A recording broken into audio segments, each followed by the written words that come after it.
Simulan na natin yung ating pag bike check sa aking budget bike na upgrade.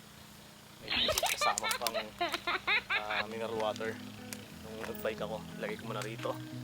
Yan! Well, mag-start tayo sa sa drivetrain. Papakita ko muna yung buong bike. Yan siya. Ayan. Ito yung aking budget upgrade na bike, budget bike upgrade. Mag-start tayo sa drivetrain. Yan. Dito tayo. Ang aking RD ay L2 A7 10 speed. Nabili ko siya sa Lazada. Around 1.3 ko siya nabili. Bago ko siya nabili, nagbasa muna ako ng review kay Anli Ahon. Tapos yung aking pulley, in-upgrade ko na to. Hindi na to yung stock. Self bearing na to na Sagnit 13T. Tsaka yun dito na part. Yan. Smooth yung shifting nito. Tsaka talagang may-recommend ko to sa mga hindi nagti-trail ng hard. Yung long ride, back to work, commute. Tibay talaga to. Tested. Tapos yung aking cogs o sprocket ay cassette type. Weapon Shuriken na Pro. Ang 10 speed din to. Ayan. Sumunod naman dito tayo sa chainring ko. Naka 1x setup ako. Ayan, yung chainring ko ay SRAM na 104 BCD yung kanyang size. Narrow wide yan. Tapos yung aking crank, medyo chapsuy talaga to, halo-halo to eh.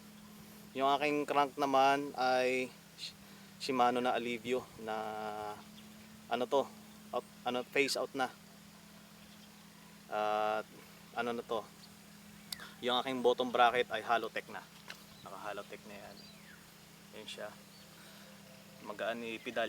Tapos yung aking namang pedal ay GUB, nabili ko sa Lazada. Around 700. Oo, self bearing na to. Matibay yan. Wala na kasing color na ma-match dito sa aking bike. So yun na lang. Kasi yung dati kong stock na na pedal, plastic yun eh. Tapos akit tayo rito sa, okay na ba ako doon? Siguro. Vlog! Dumaan yung kapitbahay ko, yun nagbibisikleta din. Ito yung aking seat post, EC90 full carbon fiber na yan. Tibay, gaan compare dun sa alloy na dati kong seat post. Tapos yung seat clamp ko naman ay Zito ba tayo? O nga, Zito. Hindi yung juice seat clamp yan. Ayan, naka Allen bolts na. Tapos dito tayo sa aking saddle, carbon na din siya. Mga kapalaboy pala, kasi minsan may mga comment na yung sa mga iba kong tropa, bakit ka nag carbon, madaling yan. Depende kasi sa gumagamit eh. Madali daw masira, ganyan. Depende sa gumagamit ko, sa mo ba gagamitin. Kung long ride ka lang naman or light trail lang, pwede na to. So dito na tayo sa cockpit. Unahin natin yung aking stem. Yung aking stem ay Pro Hanson negative 17 degrees ang kanyang angle. Tapos na rin to, upgrade na rin to, hindi na stock yan. Then yung ating headset, Max Zone. Ayun oil slick. Self bearing na rin yan. Yan.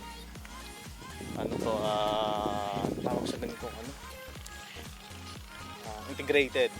Ayan, integrated siya kasi straight tube yung aking fork. Then sa aking handlebar, medyo may backship siya konti. Straight handlebar, carbon din, EC90. Nakita ko to doon kay kay Maverick doon sa kanyang vlog na okay daw, matibay. So parang kasi yung bala ko dati gawin ko siyang cyclos. Kaya lang tayo sa hub, sa aking hubs. Ayan, yung hubs ko ay Weapon Predator hubs, carbon siya. Okay ang nito, hindi masyadong tunog mayaman kasi hindi naman ako after doon sa ingay. Ang gusto ko rito yung engagement niya. Ang ganda niya kapag yung nagpi-free wheel ka, ang haba bago tumigil, bago huminto.